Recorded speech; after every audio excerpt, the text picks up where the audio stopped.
दोस्तों नमस्कार, मैं जगन्नाथ गौतम सियासत हिंदुस्तान यूट्यूब मंच पर आपका स्वागत है। दोस्तों, जैसा कि आप सबको पता चल ही गया होगा कि शंकराचार्य स्वामी मुक्तेश्वरानंद सरस्वती के खिलाफ यौन शोषण मामले में एक मुकदमा दर्ज किया गया है और उत्तर प्रदेश सरकार उन्हें जेल भेजने की तैयारी कर रही है। और हो सकता है कि जब तक ये हमारा वीडियो आपके सामने आए तब तक शंकराचार्य जी जेल के अंदर आ पाए। दोस्तों, ये मामला बहुत आगे बढ़ गया है।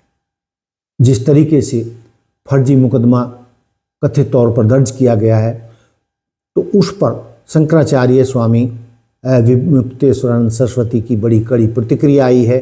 उन्होंने कहा है कि फर्जी मुकदमा जो दायर किया गया है उसकी सच्चाई सामने आएगी। हम यही कहना चाहते हैं कि न्यायालय त्वरित गति से काम करे और जल्दी से जल्दी इस पर कार्रवाई करे। जो फर्जी केस बनाया है वह तो फर्जी ही सिद्ध होना है। सनातन के ऊपर आरोप लगा कौन रहा है? जिस व्यक्ति ने आरोप लगाया है वह खुद हिस्ट्री सीटर रहा है। वो किसकी तरफ इशारा कर रहे हैं ये मुझे आपको बताने की ज़रूरत नहीं है। शंकराचार्य स्वामी मुक्तेश्वरानंद सरस्वती के खिलाफ बाल यौन शोषण मामले में प्रयागराज की एडीजे रेप एम पॉस्को स्पेशल कोर्ट ने एफआईआर दर्ज करने का आदेश दिया है। अदालत के इस आदेश के बाद इस प्रकरण में कानूनी कार्रवाई की प्रक्रिया शुरू होने जा रही है। वही कोर्ट के इस आदेश पर शंकराचार्य स्वामी मुक्तेश्वरानंद सरस्वती की भी प्रतिक्रिया बड़ी सख्त सामने आ रही है। दोस्तों, संत समाज भी इस मामले में दो भागों में बट गया है। एक तरफ तो जो शंकराचार्य जी के पक्षधर हैं और वो कह रहे हैं कि इससे ज़्यादा घृणित कार्य और क्या हो सकता है कि एक शंकराचार्य देश के महान संत को एक झूठे मुकदमे में फंसाकर उनको जेल भेजने का कुछ प्रयास किया जा रहा है, जबकि जैसा कि शंकराचार्य ने कहा है कि वह व्यक्ति उन पर झूठा केस बनवा रहा है जो खुद एक हिस्ट्री सीटर रहा है, जिस पर दर्जनों मुकदमे थे, जो पार्लियामेंट में आंसुओं से रोता था और सरकार से कहता था कि भाई उनकी मदद की जाए और उनको झूठे मुकदमों से मुक्ति दिलाई जाए। आज वही व्यक्ति बोले don't be tell him listen. Go on, listen. Yogi ji, we all respect you. Please, you feel we shall certainly look into it. I tell you.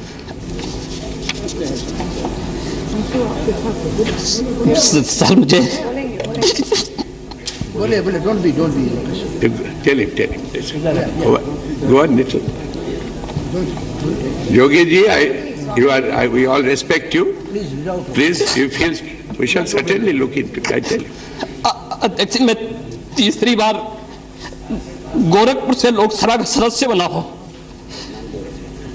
पहली बार मैं 25,000 वोटों से जीता था, दूसरी बार 50,000 से जीता और तीसरी बार लगभग 1.5 लाख मतों से मैं गोरखपुर से चुन करके आया हूं।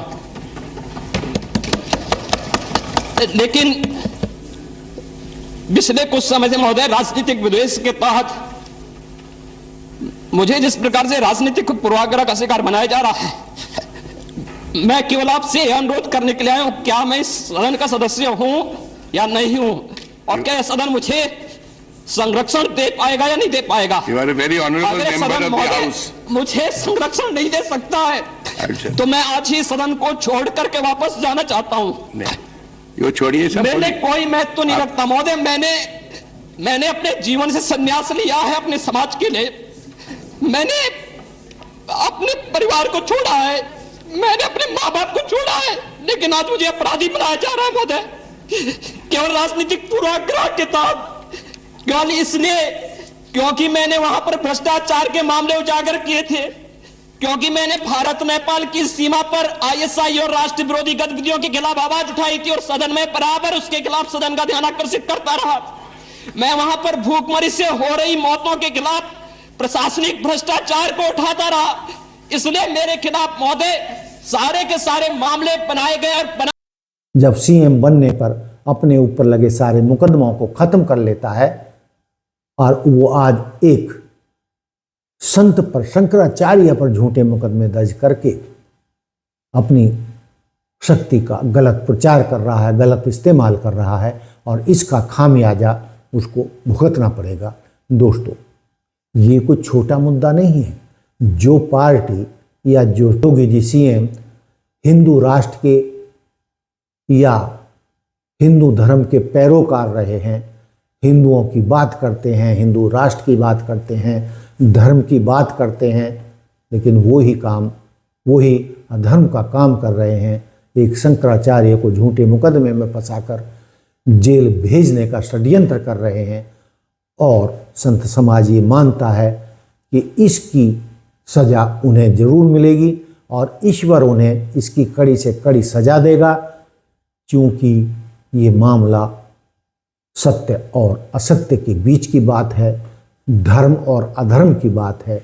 इसमें धर्म की जीत होगी और अधर्म की हार होगी और ये सारा देश जानता है कि अधर्मी कौन है, किस पर दर्जनों मुकदमे थे, कौन हिस्ट्री सीटर था। और ये संत समाज ये भी कह रहा है कि यदि शंकराचार्य जी पर कोई आरोप लगा था यौन शोषण का, तो उसको कितना समय हो गया, उस पर क्यों उसी समय कार्रवाई नहीं की गई, क्यों एफआईआर उसी समय क्यों नहीं लिखी गई या उस पर कार्रवाई हुई। और अब जो ये सब किया जा रहा है तो ये सीधे सीधे सारे देश को दिख रहा है कि ये अपने विरोधी की आवाज़ को दबाने का कुत्सित प्रयास है, षड्यंत्र है। संत समाज को नीचा दिखाने का, अपमानित करने का काम ये कथित हिंदूवादी सरकार कर रही है।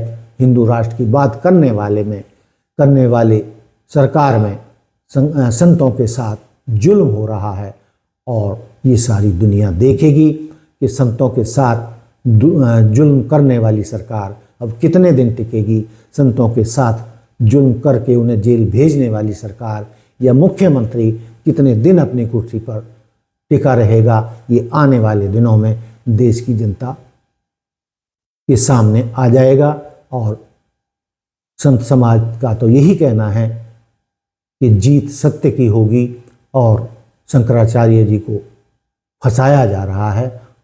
सरकार अपनी शक्ति का दुरुपयोग कर रही है और इसका खामियाजा उसको भविष्य में भुगतना पड़ेगा। तो दोस्तों, इस पर आप क्या कहते हैं कि शंकराचार्य जी पर जो मुकदमा दर्ज किया जा रहा है वो उसी समय क्यों नहीं किया गया था जब उन पर आरोप लगा था? ये तो सीधे सीधे बदले की भावना से उन्हें फंसाया जा रहा है, उन्हें जेल में डालने की प्रक्रिया चल रही है। और ये धर्म की बात करने वाली सरकार अधर्म का कुत्सित कार्य कर रही है। एक देश के सम्मानित संत और शंकराचार्य को पर झूठे मुकदमे दर्ज करके उन्हें जेल भेजने का कुत्सित प्रयास किया जा रहा है और इसकी सजा उन लोगों को अवश्य मिलेगी जो संतों के साथ अपमानजनक कार्य कर रहे हैं। ईश्वर के यहाँ देर है, अंधेर नहीं है। ये धर्म के नाम पर, धर्म की आड़ में सारे काम अधर्म के कर रहे हैं और ये देश की जनता अब समझ चुकी है। तो दोस्तों, इस सारे मुद्दे पर आप क्या कहते हैं कि शंकराचार्य जी इसमें कितने गुनहगार हैं? यदि गुनहगार थे तो उन पर पहले ही एफआईआर क्यों नहीं दर्ज हुई? और भी जो कुछ हमारे दर्शक कहना चाहते हैं वो अपने कमेंट्स करके हमें बताएं, जिससे कि जब हम अगली जो स्टोरी करेंगे, वीडियो बनाएंगे, हम जो बेहतरीन कमेंट्स होंगे उनको हम अपने वीडियो में शामिल करेंगे। इसी के साथ दोस्तों, जय हिंद, जय भारत, जय संविधान। देखते रहिए सियासत हिंदुस्तान। नमस्कार।